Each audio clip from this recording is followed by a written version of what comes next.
যুবক, তুমি জানোনি তোমার আমার গায়ের গেঞ্জিটা বেলেট দিয়া কেটে কেটে রেখে দিবে, সাদা কাপনের প্যাকেট বানাইয়া।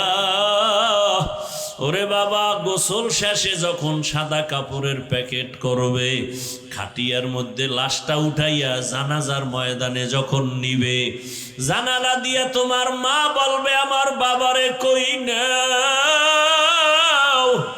বলবে জানাজা দিয়া কবরে রাখার জন্য যাই। মা বলবে আমার বাবারে আর জীবনে দুজি দেখবো না, বিদায় বেলা কাফনের মুখটা খুলে একটু আমার চেহারাটা বাবার দেখায় যাও। যেই বাবা আমারে আম্মু বলে ডাক দিলে কলিজা ঠান্ডা হয়ে যাইতো, আর বুঝি আমারে আম্মু বলে ডাকবে না। ও যুবক, তোমারে কবরে যখন রাখিয়া সবাই চলে যাবে, কেউ নাই, ঘরে গিয়া সবাই গল্প করবে, কেউ কান্না করবে।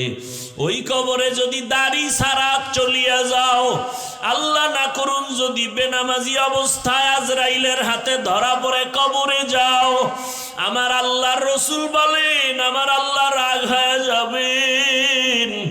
আল্লাহ পাক বলবে কবরের ফেরেশতারাই নাফরমান বেনামাজিকে ধর, কবরে জাহান্নামের আগুন জ্বালায়া দাও। আর আল্লাহ বলবেন কবরের মাটি এই গুনাহগার বেনামাজিকে দুই দিক থেকে জোরে জোরে চাপ দাও। এত জোরে চাপ দিবে পাজরের হাড়গুলো চুরমার হয়ে যাবে। ও যুবক বাবারা, মিথ্যা মনে করিও না, গুনাহ নিয়ে কবরে গেলে আর কোনো উপায় হবে না। যদি তাই না হয় তো নবীজিও কবরের আযাবের ভয়ে কাঁদলেন কেন? ওসমান রাদিয়াল্লাহু আনহু জান্নাতের সুসংবাদ পাইয়া কবরের ভয়ে কাঁদলেন কেন? ওমরে ফারুক রাদিয়াল্লাহু তাআলা আনহু কবরের ভয়ে কাঁদলেন কেন?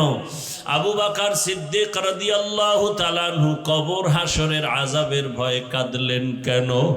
ও আল্লাহর বান্দারা, ওই কবরের আযাব সত্য, গুনাহ নিয়ে গেলে উপায় নাই, এখনো সময় আছে, তওবা করে নাও। একটা বেতের বাড়ি সইতে পারো না, মশার কামড় সইতে পারো না, কবরের মাটির চাপ, জাহান্নামের আগুনের গরম আর সাপের কামড় কেমনে সহ্য করবা? তওবা করো আর আমার আল্লাহকে মনে মনে গোপনে ডাক দাও, হে আল্লাহ আর গুনাহ করব না, দাড়ি কাটবো না, বেপরদায় চলবো না, মা বাবার সাথে বেয়াদবি করব না, ওলামায়ে কেরামের দোয়া নিয়া, পরামর্শ নিয়া, শিক্ষকের দোয়া নিয়া, নবীজির সুন্নাত অনুযায়ী জীবন চালাবো। ইয়া আইয়ুহাল্লাযীনা আমানুত্তাকুল্লাহা হাক্কা তুকাতিহি ওয়া লা তামুতুন্না ইল্লা ওয়া আনতুম মুসলিমুন। وقال النبي صلى الله عليه وآله وسلم ألا كلكم راعٍ وكلكم مسؤول عن رعيته صدق الله مولانا العظيم وصدق رسوله النبي الأمي الكريم ونحن على ذلك من الشاهدين والشاكرين والذاكرين والحمد لله رب العالمين. سبحانك لا علم لنا إلا ما علمتنا إنك أنت العليم الحكيم. رب اشرح لي صدري ويسر لي أمري واحلل عقدة من لساني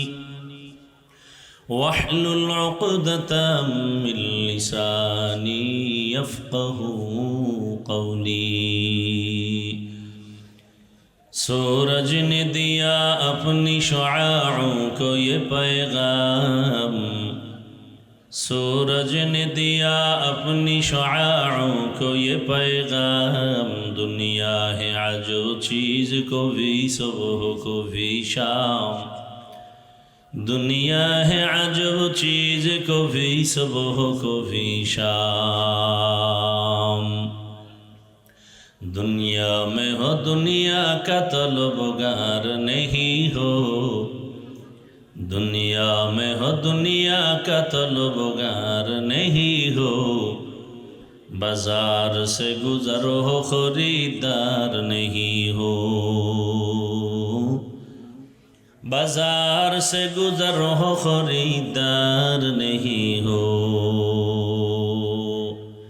मकबूल है शाज़ है काबिल तो बहुत है, मकबूल है शाज़ है काबिल तो बहुत है। आईना के मानिंदे तू नहीं दिल तो बहुत है, आईना के मानिंदे तू नहीं दिल तो बहुत है। सैयदाबाद গাছাবাড়ি শারটিয়া কেন্দ্রীয় জামে মসজিদ ও কওমিয়া হাফিজিয়া মাদ্রাসার উদ্যোগে আয়োজিত বার্ষিক ওয়াজ মাহফিল 9 জানুয়ারি 2026।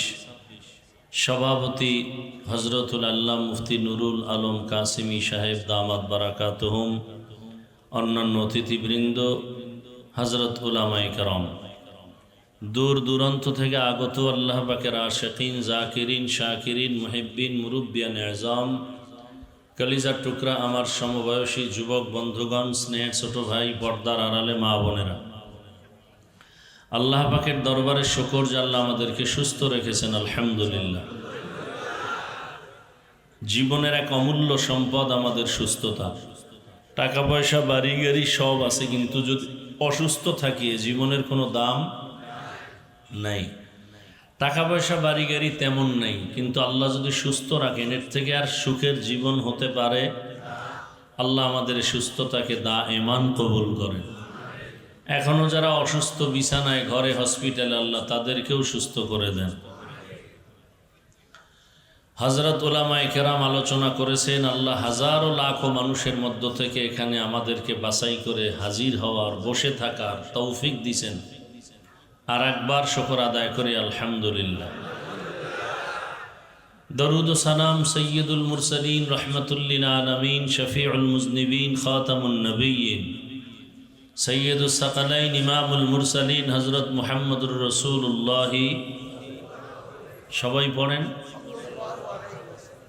সাল্লাল্লাহু আলাইহি ওয়া আলিহি ওয়াসাল্লামের উপর। সর্বোপরি শুকর যাদের অক্লান্ত পরিশ্রমের মাধ্যমে আজ সুন্দর আয়োজন, সময়, পরামর্শ, অর্থ দিয়ে দোয়া করে উপস্থিত হয়ে মাইক, লাইট, প্যান্ডেলের ব্যবস্থাপনার মাধ্যমে সহযোগিতার হাত বাড়িয়েছেন। আল্লাহ প্রত্যেককেই দুনিয়াতে শান্তি, পরকালে মুক্তির ব্যবস্থা করে দিন। আমি আপনাদের দোয়া নিতে আসছি। আমার দোয়া অনেক দামি পুঁজি, আমি দোয়াটাকে অনেক বড় মনে করি, বড় দোয়া নিতে আসি নাই। কথা বুঝতেছেন? আল্লাহ চাইলে সব হয়, বান্দা চাইলে কিছুই হয় না। এবং সংক্ষেপ আলোচনার জন্য কোরআনে হাকিমের এক আয়াত, নবীজির হাদিস থেকে একটি হাদিস পড়েছি। ইখলাস ও রুহানিয়াতের সমন্বয়, সহি নিয়তে, সহি তরিকায়, সহি কিছু কথা আমাকে বলার মতো, আপনাদেরকে শুনবার মতো আল্লাহ ধৈর্যের সাথে তৌফিক দান করেন। ইয়া আইয়ুহাল্লাযীনা আমানুত্তাকুল্লাহা হাক্কা তুকাতিহ, আল্লাহ বলেন, ও মুমিনেরা, তোমরা আমি আল্লাহকে ভয় করো হক আদায় করে ভয় করার মতো। ওয়ালা তামুতুন্না ইল্লা ওয়া আনতুম মুসলিমুন, এবং তোমরা কেউ মুসলমান না হওয়া পর্যন্ত মৃত্যুবরণ করিও না। নবীজি বলেন, আলা, সাবধান হে উম্মত, কুল্লুকুম রাইন, তোমরা প্রত্যেকেই দায়িত্বশীল। অকুল্লুকুম মাসউলুন আন রাইয়াতিহি, এবং আল্লাহর আদালতে দায়িত্বের কারণে জবাবদিহিতার কাঠগড়ায় দাঁড়াতে হবে। আল্লাহ, আয়াত হাদিসের তরজমা শেষ। এবার আপনাদের ধৈর্যের উপরে কিছু কথা বলবো।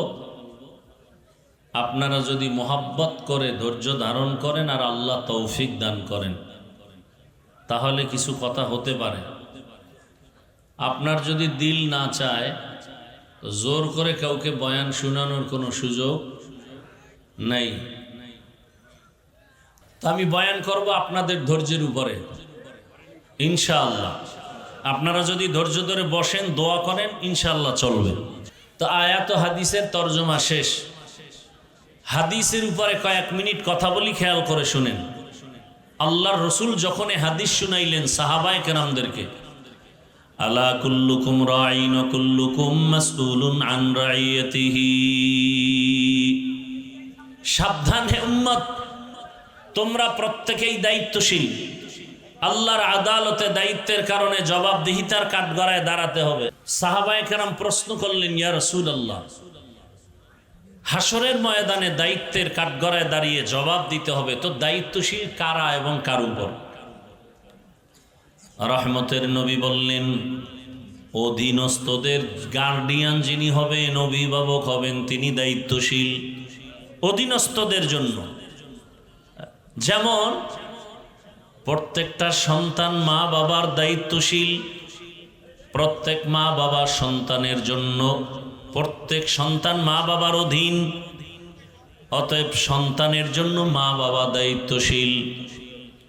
একজন স্ত্রীর জন্য স্বামী দায়িত্বশীল, একজন ছাত্রের জন্য শিক্ষক দায়িত্বশীল, মসজিদের মুসল্লিদের জন্য ইমাম ও খতিব দায়িত্বশীল, ওয়ার্ডের মানুষের জন্য একজন কমিশনার বা মেম্বার দায়িত্বশীল, ইউনিয়নের মানুষের জন্য একজন চেয়ারম্যান দায়িত্বশীল, এমপি সাহেব তার আসনের দায়িত্বশীল, দেশের প্রধান দেশের জাতির জন্য দায়িত্বশীল, আর উম্মতে মুহাম্মাদির জন্য উলামায়ে আহলে হক দায়িত্বশীল।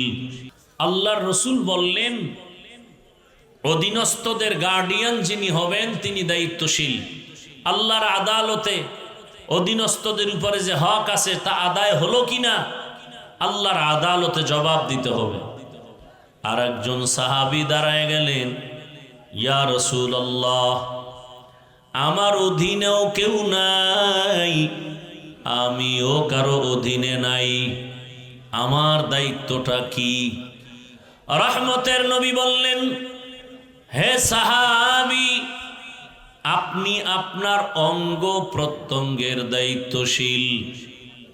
কিসের দায়িত্বশীল ভাই?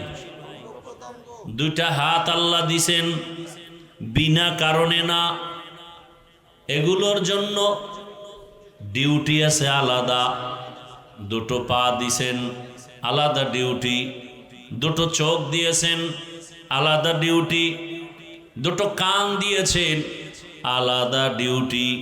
কিয়ামতের ময়দানে আল্লাহ পাকের আদালতে এই অঙ্গ প্রত্যঙ্গগুলো সঠিকভাবে ডিউটি পালন করলো কিনা আল্লাহর আদালতে আপনাকে আমাকে জবাব দিতে হবে। কিয়ামতের দিন আল্লাহ বলবেন, জিজ্ঞাসা করবেন, এই বান্দা, তোমার হাত পা চোখ কান এগুলোর ডিউটি কি ঠিকমতো পালন হয়েছে? অনেক গুনাহগারেরা ভয়ে, আযাবের ভয়ে বলবে, হ্যাঁ হয়েছে। আল্লাহ তো জানেন মিথ্যা বলছে। আল্লাহ পাক সাথে সাথেই জিহ্বা বন্ধ করে হাতকে বলবেন, কথা বলো। আল-ইয়াওমা নাখতিমু আলা আফওয়াহিহিম ওয়া তুকাল্লিমুনা আইদিহিম ওয়া তাশহাদু আরজুলুহুম وتشهد أرجلهم بما كانوا يكسبون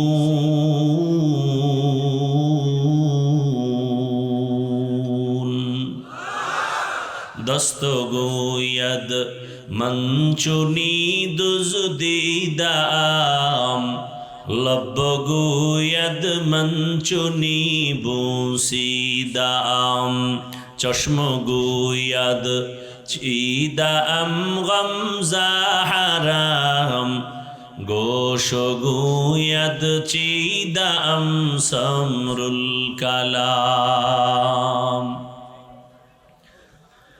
আল্লাহ পাক রব্বুল আলামিন বলেন, কিয়ামতের ময়দানে হাতকে বলবেন, কথা বল। যেই হাত কখনো কথা বলতে পারে না আল্লাহর কুদরতে হাত কথা বলবে, ও দয়ার মালিক, আমার যে ডিউটি তোমার বান্দা সঠিকভাবে পালন করে নাই, এই হাত দিয়া মা বাবার খেদমত করবে, করে নাই, এ হাতের আঙ্গুল দিয়া কোরআন খুলে আঙ্গুল ধরে ধরে তেলাওয়াত করবে, করে নাই, বরং এই হাতের কলম নিয়া গরিবের উপরে জুলুম করেছে। এই হাতের আঙ্গুল দিয়া মোবাইল হাতের মধ্যে নিয়া আলেম ইসলাম কোরআনের বিরুদ্ধে বিষোদ্গার করেছে, গীবতের পেছনে হাতকে ব্যবহার করেছে, লেখার মাধ্যমে মিথ্যা কথার পেছনে হাতকে ব্যবহার করেছে। আল্লাহ বলবেন, চোখ কথা বল, চোখ আল্লাহর আদালতে সাক্ষী দেওয়া শুরু করবেন, হে মালিক, এই চোখ দিয়া মা বাবার চেহারা দেখবে সওয়াব, বান্দা মা বাবার চেহারা ভালো নজরে দেখে নাই। এই চোখ দিয়া বাইতুল্লাহ দেখবে সওয়াব, এই বান্দা বাইতুল্লাহ দেখে নাই। এই চক্ষু দিয়া ওলামায়ে কেরাম দেখবে সওয়াব, এই চোখ দিয়া ওলামায়ে কেরাম দেখে নাই। এই চক্ষু দিয়া আল্লাহর কোরআন তাকায় তাকায় দেখবে, ভালোবাসার নজরে দেখে নাই। এই চোখ সারাটা রাত দরওয়াজা জানালা বন্ধ করে মোবাইল হাতে নিয়ে সারা রাত গুনার দিকে তাকায় তাকায় চোখের গুনাহ করেছে। আল্লাহর কাছে এভাবে পা সাক্ষী দিবে, হাত সাক্ষী দিবে। এজন্যই তো আল্লাহ পাক কোরআনে বলেছেন, বহু মা বাবা শুধু সন্তানের অন্যায়ের কারণে জাহান্নামে চলে যাবে। हकीकत से तू दुनिया बेखबर है, हकीकत से तू दुनिया बेखबर है, दुनिया की नुमाइश पर नजर है, नमी गुयम के अज दुनिया जुदा बाश बहर कारे के बाशी बा खुदाबाश। হ্যাঁ, কিয়ামতের ময়দানে হিসাব দেওয়ার জন্য সবাইকে রেডি থাকতে হবে। ও সন্তানের মা বাবা, সন্তানের হক আদায় করছেননি, আল্লাহর আদালতে জবাব দেওয়ার জন্য রেডি থাকেন। ও এলাকার স্বামী, স্ত্রীর হক আদায় করেছেননি, আল্লাহর আদালতে জবাব দেওয়ার জন্য রেডি থাকেন। ও মাদ্রাসার স্কুল কলেজের শিক্ষক, ছাত্রদের হক আদায় করছেননি, জবাব দেওয়ার জন্য রেডি থাকেন। ছাত্রদের উপরে কিসের হক? অনেক সময় বলতে গেলে ও মসজিদের ইমাম ও খতিব, মুসল্লিদের হক আদায় করছেননি, জবাব দেওয়ার জন্য রেডি থাকেন। আল্লাহ তাআলা কোরআনের ভিন্ন আয়াতে বলেন, ইয়া আইয়ুহাল্লাযীনা আমানু কু আনফুসাকুম ওয়া আহলিকুম নারা ওয়াকুদুহান নাসু ওয়াল হিজারা আলাইহা মালাইকাতুন গিলাযুন শিদাদুন লা ইয়াসুনাল্লাহা মা আমারাহুম ওয়া ইয়াফআলুনা মা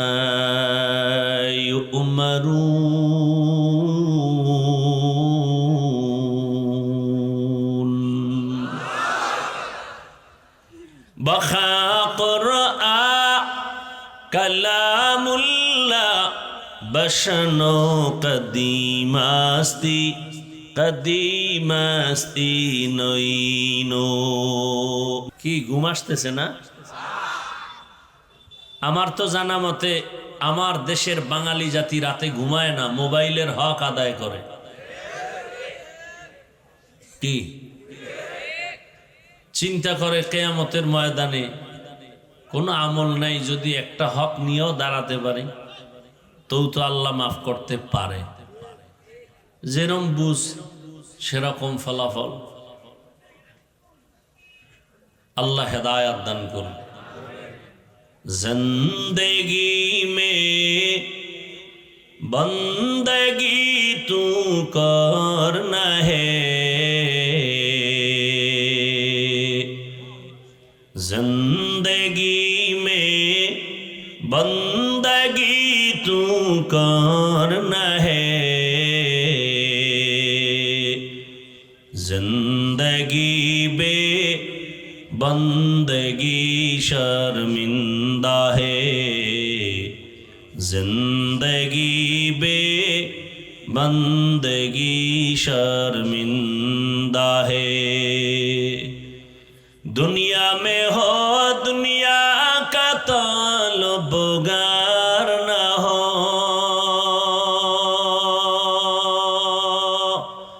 बाजार से गुजर हो खरीदार न हो।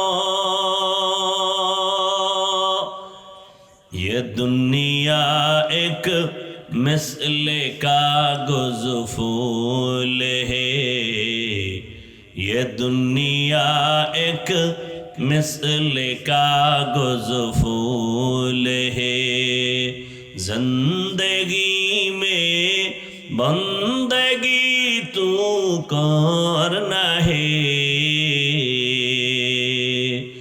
जिंदगी बे बंदगी शर्मिंदा है, जिंदगी बे बंदगी शर्मिंदा है। ও আমার কলিজার যুবক বাবারা, পর্দার আড়ালের মা বোনেরা, ও বৃদ্ধ বাবাজি, কয়দিন এই দুনিয়ার বাহাদুরি, বড় বড় বাহাদুর তো সব ধ্বংস হয়ে গেল। চোখের সামনে তাকায় তাকায় দেখলা, এর বড় ভয় নাই। ও আমার কলিজার যুবক,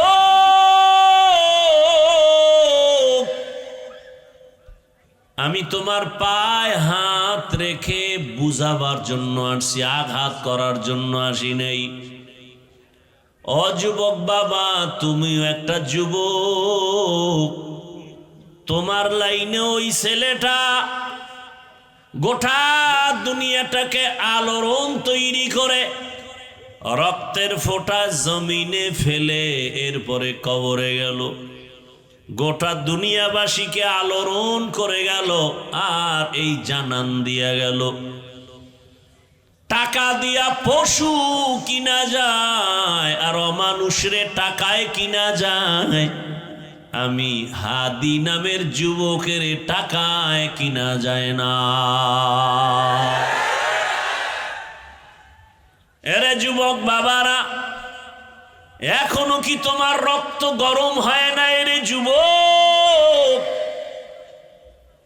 ও কেমন যুবক, আর তোমার চরিত্র কেমন খারাপ। তুমি সারা রাত মোবাইলে গুনাহ করার জন্য এমবি নাই, সেই এমবির টাকার জন্য মায়ের টাকা চুরি করো, বাবার টাকা চুরি করো। আর তোমার লাইনের ওই যুবক রাস্তা দিয়া যখন হেঁটে যায়, মানুষ এসে এসে টাকা দেয়। যুবকরা সত্য কথা স্বীকার কর, 50,000 টাকার বান্ডিল এভাবে মানুষ দেয়। মরার পরে তার অ্যাকাউন্ট চেক করা হলো, কোটি কোটি টাকা আসছে অ্যাকাউন্টে। তোমরাই সাক্ষী দাও, তোমার ওই লাইনের যুবক কোনোদিন লাইভে এসে বলছিল আমারে টাকা দাও? বলছে? ও কেমন, আর তোর চরিত্র এত খারাপ কেন? 500 টাকার জন্য পাগল হয়ে গেছো? আরে মানুষ, আবার তসবি টানতেছো ভোটের আগের রাতের সেই বরকতের তাহাজ্জুদের সময় কোন দিন আসবে? এটা কোন থানা? সদর। যাও তুমি ওই সদর বাজারে যাও, মানের একটা মুরগি যদি কিনতে যাও 800 থেকে 1000 টাকা। একটা ভালো মানের ছাগল কিনবা 15 থেকে 20,000 টাকা। ভালো একটা মানের গরু কিনতে যাও কত কত ভাই? 1 লাখ প্লাস। বুঝেন একটা কথা, কিন্তু আমি হাসির জন্য বলি না, বুঝার মতো কথা বলতেছি, হৃদয়ের চূড়ান্ত ভালোবাসা থেকে কথা বলতেছি। বুঝাইতে পারি না কেন জানো? আমাকে যদি 200 হাত লম্বা একটা তার দিয়ে মাইকের ফোন লাগাই দিতে পারতো মাইকওয়ালারা, তাহলে এটারে বাদ দিয়া নিচে নাইমা সবার পাও ধরতাম আর মুখে বয়ান করতাম আর ঘুরতাম আর কইতাম রসুলের দাড়ি খেইটার কষ্ট দিস না, নামাজ বাদ দিয়ে আমার আল্লাহরে আর কষ্ট দিও না। আল্লাহর দেওয়া জমিনে আসছো, আল্লাহর দেওয়া পানি, আল্লাহর দেয়া বাতাস, আল্লাহর দেয়া সূর্যের আলো, চাঁদের আলো, সব আল্লাহর দেওয়া ভোগ করো, জমিনের ফসল, গাছের ফল। আর সে আল্লাহর বিরোধিতা করো রে বাবা। একটা মুরগি কিনতে 1000, একটা ছাগল 20,000, একটা গরু 1 লাখ। আর আমার সোনার বাংলার আশরাফুল মখলুকেরা ভোটের আগের রাত্রে বিক্রি হয় মাত্র 500 টাকা। তাহলে বোঝা গেল তুমি মুরগির দামের চেয়েও নিকৃষ্ট, তুমি ছাগলের চেয়েও খারাপ, তুমি গরুর চেয়েও খারাপ, তুমি শূকরের চেয়েও খারাপ, তুমি কুকুরের চেয়েও খারাপ। দলিল নাও। তুমি যে অমানুষ, তোমার জন্য যে জাহান্নাম।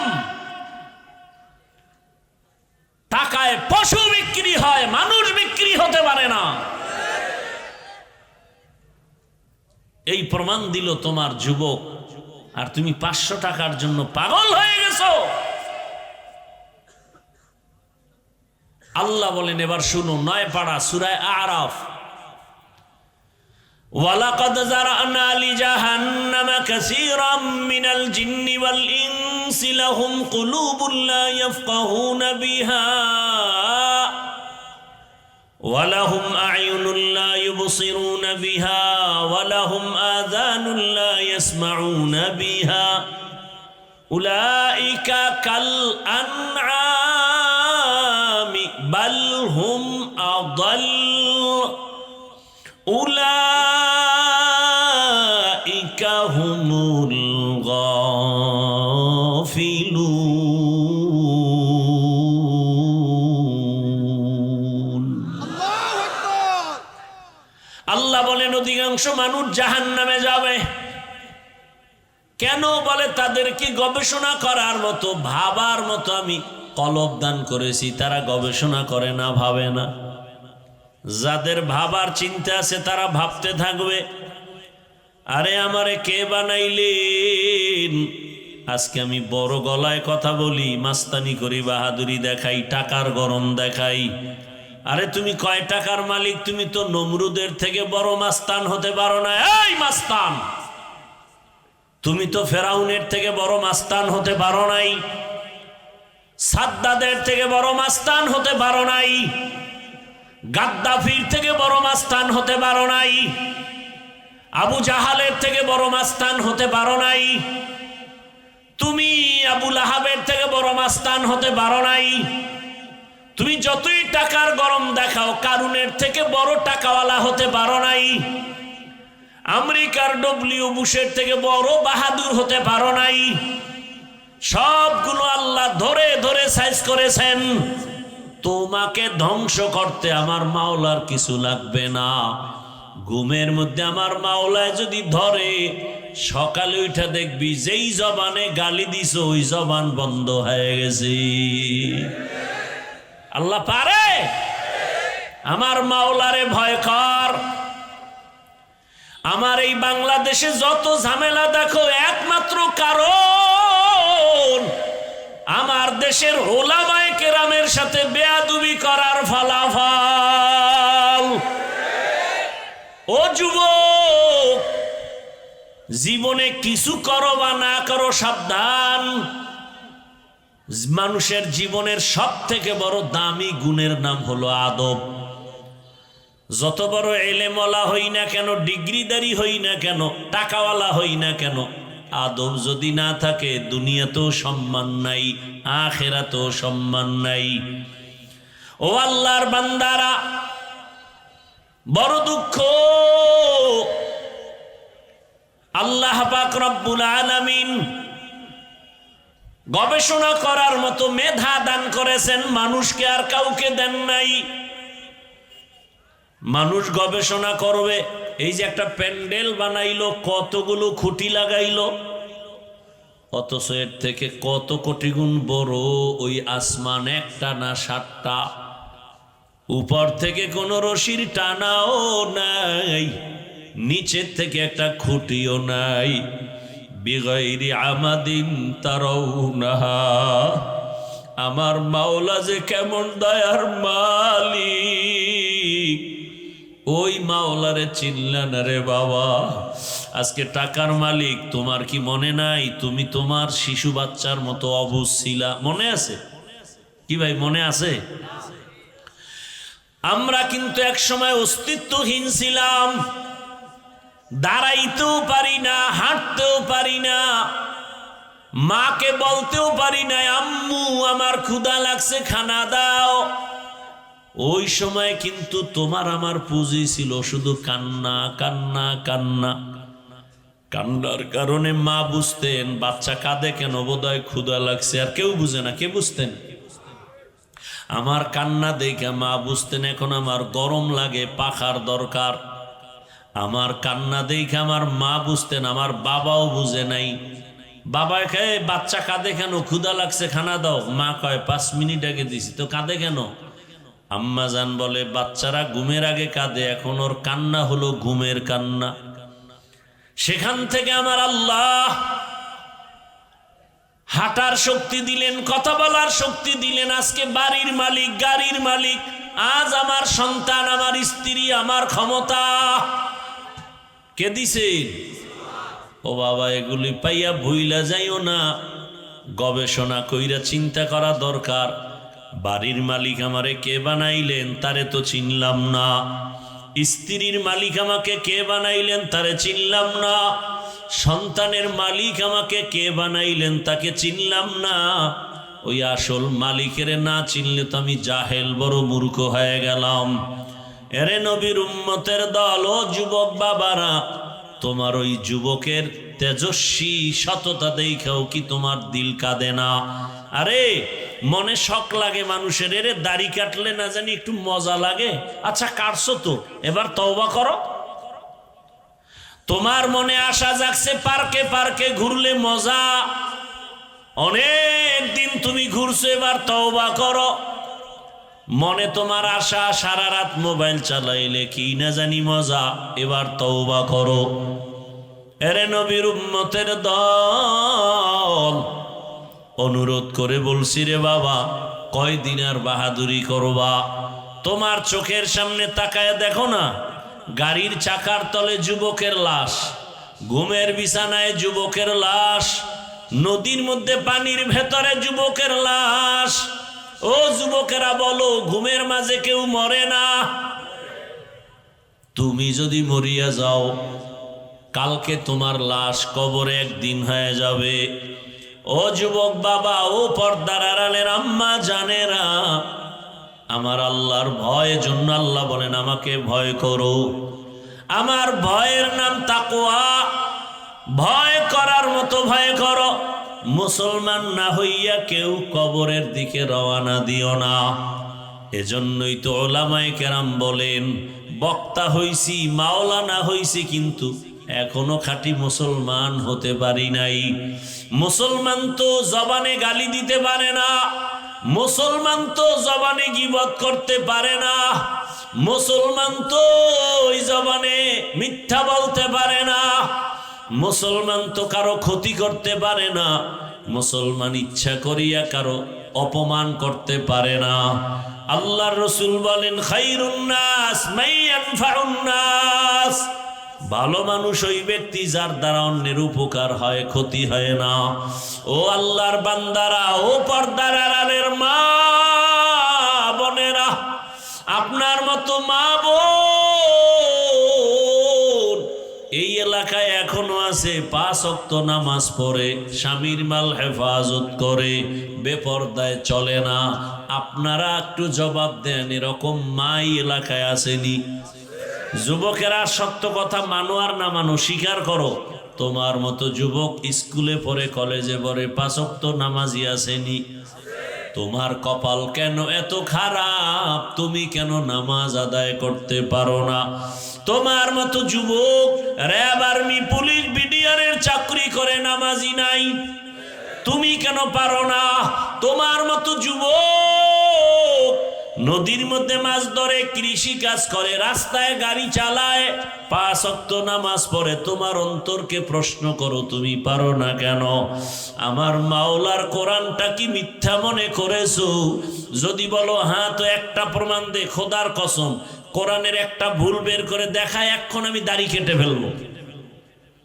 আর আল্লাহকে ডাকবো না, কারণ আমার আল্লাহ একজন আছেন, জান্নাত আছে, জাহান্নাম আছে, ইসলাম আছে, সব কিছুর মূল দলিল কোরআন। ওই কোরআনে যদি ভুল থাইকা যায়, সব ভুল। কিন্তু তুমি কেন 1500 বছর পর্যন্ত বহু বাহাদুরেরা আল্লাহর কোরআনের ভুল বের করার অপচেষ্টা কম করে নাই? আজও পর্যন্ত একটা ভুল বের করতে পারে নাই, বরং এই কোরআনের কাছে আইসা মাথা নত করে কালেমা পড়ছে। ও যুবকের একটু জবাব দাও, কোরআনের ভিতরে কি জান্নাতের বয়ান আছে? মিথ্যা বইল না, আছে? কোরআনের ভেতরে কি জাহান্নামের বয়ান আছে? কে জান্নাতে যাবে, কে যাও, বয়ান আছে। ইন্নাল আবরারা লাফি নাঈম ওয়া ইন্নাল ফুজ্জারা লাফি জাহিম। নেক আমলওয়ালারা জান্নাতের পথিক, গুনাহগার যারা তারা জাহান্নামের পথিক। ও যুবক, আমি কিন্তু একবারও বলি নাই আমার মতো হুজুর হও, স্কুলে তালা দাও, মাদ্রাসায় যাও, একবারও বলি নাই রে বাবা আমার দেশে মাওলানা মুফতি মুহাদ্দিসের আলহামদুলিল্লাহ অভাব নাই। কি ভাই, অভাব আছে? নাই। আবার মাওলানা বানানের বয়ান করনেওয়ালারও অভাব নাই। কিন্তু আমি এই লাইনে বয়ান একটু বেশি করি, কারণ আমার সোনার বাংলাদেশে আদর্শ ডাক্তারের অভাব, আদর্শ ইঞ্জিনিয়ারের বড় অভাব, আদর্শ প্রফেসরের বড় অভাব, আদর্শ ওসি ডিসি এসপির বড় অভাব, আদর্শবান মেম্বার চেয়ারম্যান এমপির অভাব। আমি চাই তুমি ডাক্তার হও, তবে আদর্শবান ডাক্তার হও। আমি চাই তুমি আদর্শবান ইঞ্জিনিয়ার হও। আমি চাই তুমি আদর্শবান প্রফেসর হও। তোমার আদর্শ দিয়া এলাকাকে আলোকিত করো। ও যুবক, doctor, professor, engineer, OC DC SP 5 ওয়াক্ত নামাজি নাই। সেদিন এক জায়গায় গিয়ে শুনি ওই উপজেলার টিওনো না ইওনো প্রতিদিন ফজরের নামাজ এক এক এলাকার এক এক মসজিদে গিয়া পড়ে। আমি ভাবলাম এই লোকটা যদি টিওনো সাহেব কোন এলাকার মসজিদে গিয়া ফজর পড়ে, তার মানে সে তাহাজ্জুদ পইরা রওনা দেয়। কথা বলেন না কেন? তাহলে এরকম যদি ওসি সাহেব, ডিসি সাহেব 5 ওয়াক্ত নামাজ পড়ে, এসপি সাহেব নামাজ পড়ে, তাহলে ময়দানে কোরআনের বয়ান চলতে গিয়া কোন সুদখোরের পিছনে অনুমতির জন্য দৌড়ানো লাগবে না। কোরআনের বয়ান হবে, মানুষের পাও ধরে ধরে বয়ান করি। এই যে এতক্ষণ বয়ান করি, কই হিন্দুর বিরুদ্ধে বলি না, খ্রিস্টানের বিরুদ্ধে বলি নাই, ইহুদির বিরুদ্ধে বলি নাই, বৌদ্ধ ধর্মের বিরুদ্ধে বলি নাই, বলছি? এমন কি আওয়ামী লীগ বিএমপি করে নাম লইয়া তাও কিছু বলি নাই। তাহলে এত সুন্দর মানুষকে আদর্শওয়ালা বানানোর বয়ান করি। যেই চেষ্টাটা সরকার করে টাকা দিয়া, র্যাব আর্মি লাগাই দিছে, এই নেশাখোর ফিরাও, নেশা বন্ধ করো, মদ বন্ধ করো, সন্ত্রাসী বন্ধ করো, লাঠির বাড়িতে বন্ধ হবে না। একমাত্র বন্ধ করার মেডিসিন হলো কোরআনের বয়ানের তাকওয়া। हर के दारत खौफे हकदार दिल मदाम जन्नतुल मअवा देहद ओ রামকাম জুজবা হকচি জে মখাজ ইনসুজা ফজলে উ আমস্তে দর জুমলা জাহা।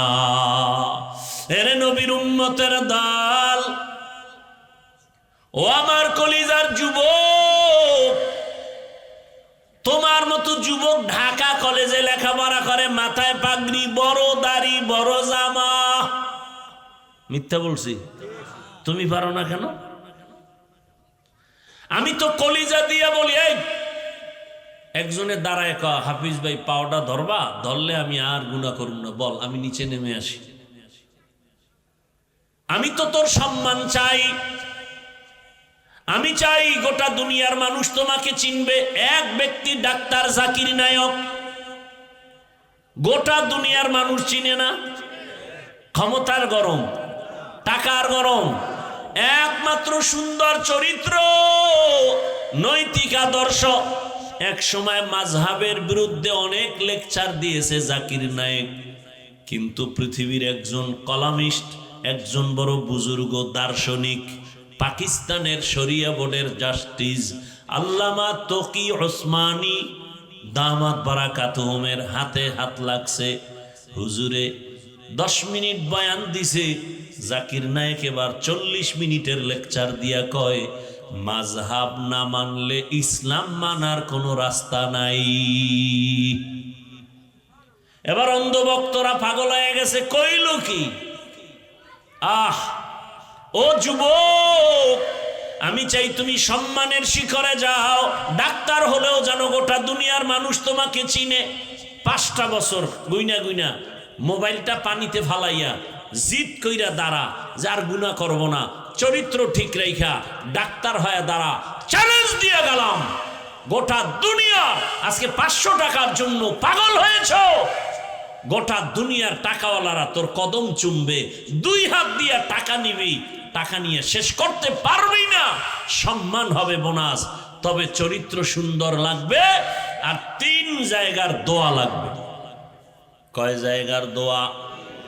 1 নম্বরে মা বাবার দোয়া, দ্বিতীয় শিক্ষকের দোয়া, তৃতীয় উলামায়ে কেরামের দোয়া। লেখা রাখ, মা বাবার যদি দোয়া থাকে তুই 0 থেকে হিরো। এই 3 জনের দোয়া পাইলে তোমার মতো দামি কেউ হতে পারবে না। এবং এটাও লেখো, যদি এই 3 জায়গায় বেয়াদবি করো আর বরদোয়া দেয়, খোদার কসম মরার আগে পঙ্গু হইয়া বিছানায় কাঁদবি। লেখা রাখ ভালো করে, যদি আমার কথা তুই মিথ্যা প্রমাণ করতে পারো, মরিয়া গেলে আমার কবরে থুতু নিক্ষেপ করে আসিস। আমি বলে গেলাম, লিখে রাখ। আর কথাগুলো কাউকে আঘাত করার জন্য বলি না, কলিজার ভালোবাসা দিয়া বলি। পারি না যে তোর পাও ধরতে পারি, মন চায় যদি রসুলের আদর্শ মানো, আমি পাও ধরলে আমি সার্থক। অনুরোধ করে বলছি, যুবক বাবা এখনো সময় আছে, মা বাবার দোয়া, শিক্ষকের দোয়া, উলামায়ে কেরামের দোয়া নিয়ে ডাক্তার হও, ওসি হও, ইঞ্জিনিয়ার হও, জীবন ধন্য হবে। কয়দিন আর বাহাদুরি করবারে বাবা? মনে রে খালি একটা কথা বুঝাও, যে আমার মতো যুবক যদি স্কুলে পড়ে, নামাজ পড়ে, আমি পারি না কেন? আর কোনো ওয়াজের দরকার নেই, খালি এই কথাটা বুঝাও। তোমার মতো যুবক যদি জেনারেল লাইনে থাকিয়া কাজ করে, ব্যবসা করে, নামাজ পড়ে, তুমি পারো না কেন? ও পর্দার আড়ালের আম্মা জানেরা, বাবা জানেরা, মনটা কি চায় না একটা সন্তানকে আদর্শ সন্তান বানাবেন? সন্তানের ভবিষ্যৎ নিয়ে ভাবেন না? ও আম্মা জান, আপনার মতো কত মা নামাজি পর্দাওয়ালা আছে, কিন্তু ভিন্ন মা বোনেরা, আপনারা যারা মার্কেটে মার্কেটে ঘুরেন, আপনার কি ভবিষ্যৎ সন্তানের নিয়ে ভাবেন না? এমন আপনার চিন্তা করা উচিত, আপনি এমন আদর্শ রেখে যাবেন, সন্তান যেন আপনাকে নিয়ে গর্ব করতে পারে, বন্ধুদের কাছে গর্ব করবে, আরে আমার আম্মু না আজান হলেই দেখতাম নামাজে দাঁড়াইতো। এটা গর্ব না? একটা সন্তান গর্ব করবে, আমার আম্মু কত ভালো, কোনোদিন বাবার সাথে তর্ক করে নাই। আমার আম্মু এত ভালো, কোনোদিন মোবাইলে বেগানার চেহারা দেখে নাই। আমার আম্মুর আদর্শ এত ভালো, আমাকে নামাজের দাওয়াত দিত, রোজার দাওয়াত দিত। আমাকে আমার আম্মুজান বারবার বলতো, মিথ্যা বলবি না, গালি দিবি না, গীবত করবি না, আলেম ওলামার দোয়া নিয়ে চলবি। আমার আম্মু কোনোদিন মোবাইলে সময় নষ্ট করে নাই। আমার আম্মু মোবাইলের নাটক দেখে নাই। ও আম্মা জান, আপনার সন্তানের জন্য কত বড় গর্বের বিষয়। ও আব্বা জানেরা, আপনারও চিন্তা করা উচিত, সন্তান যেন আপনার আদর্শ পেয়ে গর্ব করে, গোপনে গোপনে দোয়া করে। আমার আব্বুকে দেখলাম কোনোদিন আমার আম্মুরে গালি দেয় নাই, আমার আম্মুর সাথে খারাপ আচরণ করে নাই। আমার আব্বুকে দেখেছি আমার আম্মুর কাজের সহযোগিতা করেছে। আমার আব্বু কখনো বেগানার চেহারা দেখে নাই, আমার আব্বু মোবাইলে সময় নষ্ট করে নাই। আপনি দোয়া পাবেন, সন্তানও ভালো হবে। আর যদি আপনার আদর্শ তো খারাপ হয়, সন্তান তো পরবর্তীতে বলবে আর চোখের পানি ফেলবে আর বলবে, আরে আমার মা বাবাই তো ভালো ছিল না, আমি কেমনে ভালো হব। আমার মাকে দেখতাম বাবার সাথে খারাপ ব্যবহার করে, আমার মা সারাদিন মার্কেটে দেখতাম ঘুরে, আমার আম্মুকে দেখতাম মোবাইলে গান বাজনা দেখে। আমার বাবার চরিত্র বেশি ভালো ছিল না, বেগানার চেহারা দেখতো, নাটক দেখতো, মোবাইল নিয়ে পড়ে থাকতো। আমার বাবা নামাজ নাই, রোজা নাই, তেলাওয়াত নাই। আমার বাবার চরিত্র বড় খারাপ ছিল। এই সন্তান ধিক্কার জানাবে। আব্বা আম্মা জানেরা, এখনো সময় আছে, তওবা করেন, জীবনে আর গুনাহ করবেন না। আদর্শ সন্তানের বাবা মা হয়ে কবরে যাবেন। ও যুবক, তুমি আজকে এখানে জিন্দা বসে আছো, গ্যারান্টি আছে কালকে সুস্থ থাকবা? রাতে তুমি বাসায় যাইয়া যখন ঘুমে পড়বা, মা যখন ডাকতে আসবে, ওঠো। যদি এমন হয় যে আজরাইল এসে তোমার রুহুটা নিয়ে যায়, মা তোমার শরীর টাচ করে দেখবে শক্ত বরফ হয়ে গেছে। মা চিল্লায় বলবে, সন্তানের বাবা দেখো, আমার কলিজার সন্তান আর দুনিয়ায় জিন্দা নাই। বাবাও কান্নায় ঢলে পড়বে। ইমাম সাহেবকে টেলিফোন করে বলবে, ইমাম সাহেব, আমার সন্তান দুনিয়ায় নাই, জানাজা না পড়ায় কোথাও যাবেন না। আবার একদলকে কান্না করে বলবে, ও আমার আপনজনেরা, তাড়াতাড়ি যা বাজারে কাফনের কাপড় নিয়ে আসো। কাউকে বলবে মসজিদের খাট নিয়ে আসো, কাউকে বলবে বাড়ির পেছনে বাঁশবাগানে কবর খনন কর, কাউকে বলবে আবার বাড়ির পেছনে গরম পানি কর, মশারি টানা। এরে যুবক, তুমি জানোনি তোমার আমার গায়ের গেঞ্জিটা বেলেট দিয়া কেটে কেটে রেখে দিবে, সাদা কাপনের প্যাকেট বানাইয়া। ওরে বাবা, গোসল শেষে যখন সাদা কাপড়ের প্যাকেট করবে, খাটিয়ার মধ্যে লাশটা উঠাইয়া জানাজার ময়দানে যখন নিবে, জানালা দিয়া তোমার মা বলবে, আমার বাবারে কই নাও। বলবে জানাজা দিয়া কবরে রাখার জন্য যাই। মা বলবে, আমার বাবারে আর জীবনে দেখবো না। বিদায় বেলা কাফনের মুখটা খুলে একটু আমার চেহারাটা বাবার দেখায় যাও। যেই বাবা আমারে আম্মু বলে ডাক দিলে কলিজা ঠান্ডা হয়ে যাইতো, আর বুঝি আমারে আম্মু বলে ডাকবে না।